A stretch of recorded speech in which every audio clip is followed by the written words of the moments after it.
प्रकाश जी। महाराज जी राधे राधे। आपके चरणों में कोटि कोटि दंडवत प्रणाम। महाराज जी, मैं तिहाड़ जेल में डीएसपी हूँ। और महाराज जी, आपका एक प्रश्न था कि मतलब वहाँ कैदी, बहुत सारे ऐसे कैदी आते हैं उद्दंड स्वभाव के आते हैं, कह रहे हैं कि उनके साथ रहते हुए उनको भी भगवत प्राप्ति का मार्ग और मेरे लिए भी क्या उत्कृष्ट मार्ग होगा कि भगवत। देखो क्या है कि इसमें भगवत प्राप्ति एक ऐसी बात है, जब तक आप स्वीकार नहीं करेंगे तब तक आपको कोई करा नहीं सकता, ये पक्की बात है।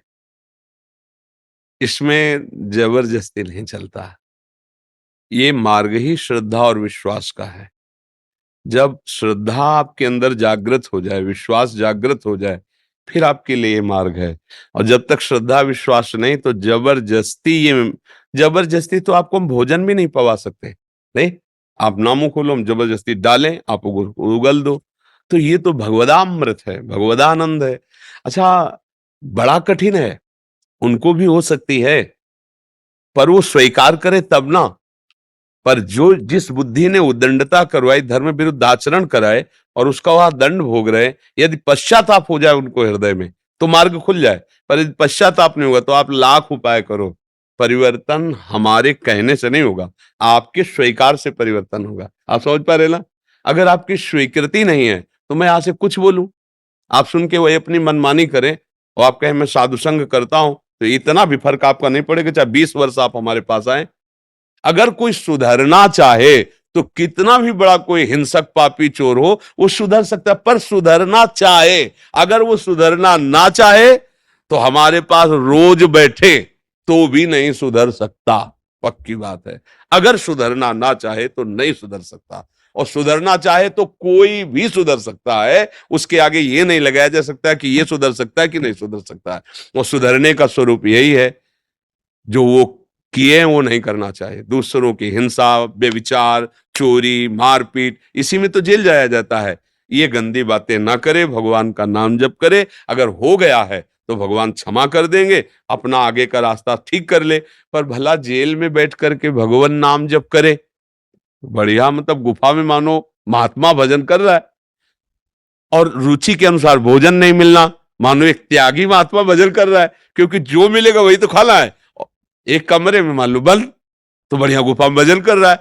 जब कोई मिलाने वाला व्यवस्था बनेगी तभी मिलोगे किसी से। कितना बढ़िया भजन का योग है, वो भगवत प्राप्ति वही कर सकता है, क्योंकि जो भगवत प्राप्ति के लिए चाहिए वो सब है। प्रतिकूलता ही प्रतिकूलता है नहीं, पर वो ऐसा नहीं चाहेगा, क्योंकि उसकी बुद्धि निकृष्ट आचरणों से युक्त रही है। अब कोई ऐसा पुण्यवान हो कि ऐसा सोच ले तो हो सकती है, अन्यथा नहीं, क्योंकि बिना अपनी स्वीकृति के भगवत प्राप्ति नहीं हो सकती। महाराज जी, आपने बताया कि आपके प्रयासों से काफी कैदियों में सुधार हुआ, इसके लिए इनको 2 बार राष्ट्रपति पुरस्कार से पुरस्कृत हाँ, किया अब गया। क्या है कि उनमें जैसे आपको बताया, वो सुधरना चाहते हैं, उनको लगा कि मेरे से गलती हुई और समझ आ गई, सुधर जाएंगे। अगर वो स्वीकृति ना करे तो चाहे जितना समझाओ आप कैसे समझ जाएंगे। स्वीकृति से है वो। जब कुछ लोग ऐसे भी होते हैं जिनसे संयोग वशात गलती हो जाती है, उनके मन में पापाचरण नहीं, पर संयोग वशात और फंस गए, वो सुधर सकते हैं। और जिनका व्यसन ही है ये, तो आपके सामने आपके पैर भी छुएंगे, हाथ जोड़ेंगे, पर पीछे वो ऐसे ही रहेंगे जैसे रहेंगे, क्योंकि उनकी स्वीकृति बदलना बड़ा कठिन होता है। और अगर स्वीकृति बदल जाए तो देखो, अपने लोग भक्तों के चरित्र गाते हैं कि पहले वो ऐसे रहे फिर इतने बड़े महात्मा बन गए। तो ये तो बड़ा मतलब सराहनीय कार्य है कि ऐसे उद्दंड बुद्धि को अगर कहीं किसी भी तरह सुधारा जाए तो ये बहुत बड़ी मंगल बात है। और भगवान इसमें आपको बल देते हैं।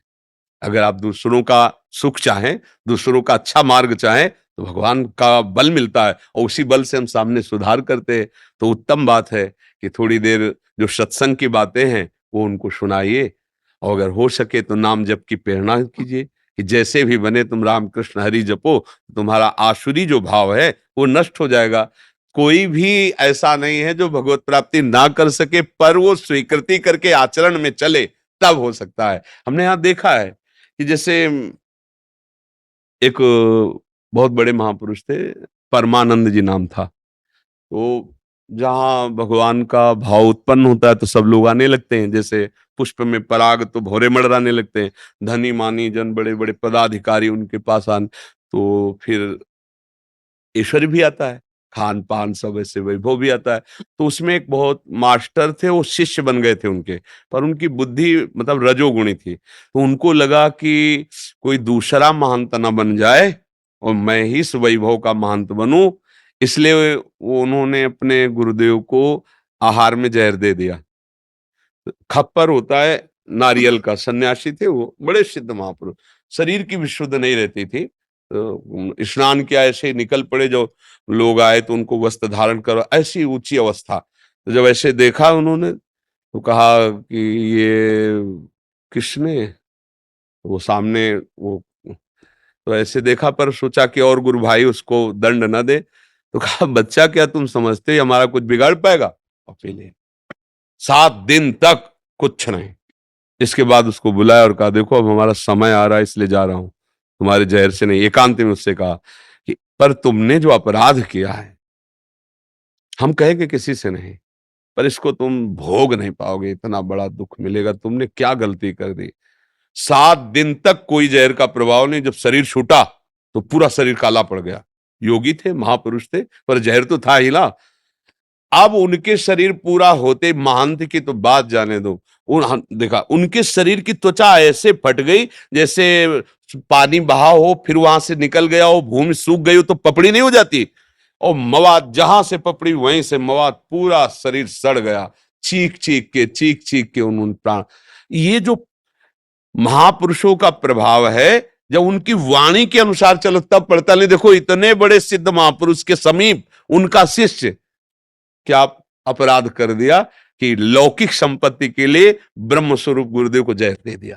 तो इसलिए मुझे लगता है अब कि उपाय करना चाहिए, और जो स्वीकार कर लेगा तो उसका मंगल ही हो जाएगा। जी।